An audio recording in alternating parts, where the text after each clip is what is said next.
એ મારી મેલડીનો હુકમ છૂટી ગયો ને ખંભેથી લોબડી આમ ઉતારી માથે ઓટી અને 3 વાર માતાજીને માલણપુરની દિશા સામે ઉભા રહીને એટલું કીધું કે આવજે માં મેલડી, આવજે માં મેલડી ને આવજે માં મેલડી. સાહેબ હવા હવા વેતના વાળ હતા ને જેમ મોરલો કળા કરે એમ પહેલા તો વાળ ઉભા થયા રામભાઈ, વાળ ઉભા થયા અને મારી મેલડીની હાકલ આવી ખબા. એ સાહેબ ગામ આખું જોવે છે કે હવે મામલો મેદાને છે, આ શું કરે છે, આમાં કઈ છે નહીં, હવે તો અગ્નિદા દેવાની તૈયારી છે.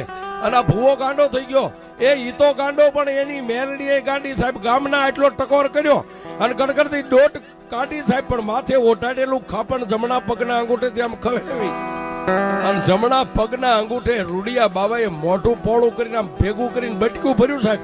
એ બટકું ભર્યું લાકડાની માલમાં હોવારેલો મળતો ઉભો થયો છે.